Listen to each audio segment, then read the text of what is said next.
The shovel half rang like a muted bell as it struck the metal. Layla Anderson sighed and stopped digging, wiping the back of her leather glove across her forehead. She was hot and tired, but determined to finish planting this last section of her garden. She turned from the corner where she had been working and looked across the big backyard. It should have been our garden, our yard, our house, she thought to herself. Sam should be here with me. But he wasn't. Samuel Barrington had left her for a girl of 22, a girl who made mooning cow's eyes at the silly man. Before Cow Eyes, Marietta Hinchley, came into the picture, Layla had known exactly how things were going to be. She knew that after 4 years of being engaged, she and Sam would finally marry. Knew that they would move out of the apartment they had shared and into a lovely house. Knew that she would keep getting promotions at the investment firm she worked for. Knew that Sam would continue to be able to pursue his doctorate in mathematics because she, Layla, would support them, just as she always had. And most certainly, back in those golden days, Layla had known what was expected of her. Her ability to predict and her own predictability. That was Layla's life. But Sam had surprised her. She hadn't ever been fond of surprises, and this one did nothing to endear them to her. "You're so reasonable, Layla," Sam had said that day. "I know you'll understand." Layla would always be his friend, Sam had told her, but in Marietta, he had found passion. Passion?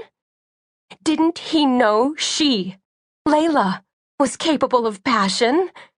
Of course she had always been controlled around him. She had eschewed the sentimental, been the reasonable woman he had come to rely on, as logical as his beloved mathematics. The habit of it was ingrained in her so deeply that even as he was telling her of his unfaithfulness, she had reacted just as she had known Sam would want her to react, exactly in the way he had come to depend on her to react. Reasoned, calm, controlled. But that was on the outside. Inside, she raged passionately. So used to pleasing Sam, though, she was determined not to let him know how wounded her pride was. She reasoned that at that particular moment, the only psychological weapon she had to defend herself with was her dignity, and she used it like a knife. She had met Marietta the next day. Sam, oblivious to the tension between the two women, had begun his "Let's all be friends" campaign without delay. A beautiful, slim, athletic young woman, Marietta had tried hard to upset Layla's equanimity. She made allusions to Layla's age, which was not more than 8 years above her own. She hinted that Layla was out of shape, which was untrue. Layla was not the athlete that Marietta was, but she was no slouch. Sam had seemed a little displeased with Marietta's lack of grace, and Layla knew that while Sam had been relieved and grateful that she had not fallen apart, Marietta had been hoping for a tantrum, a scene. Marietta, Layla had seen in a moment, was a bitch. Layla had smiled, certain that Sam would more than do his penance. He would do his penance. But at that moment, he was too smitten with Marietta to realize what he had let himself in for.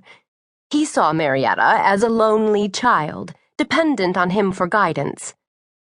He later tried to apologize to Layla for Marietta's bad behavior, saying that Marietta was alone in the world, without family to guide her. Sam thought himself capable of teaching her manners. Layla thought it was the biggest joke Sam had ever played on himself, but said nothing. Hoping that living well was indeed the best revenge, she went on with her life. She had chosen this house on her own and bought it. The house had been built in the 1920s, and she loved its polished wooden floors and arched windows and tall ceilings. The day after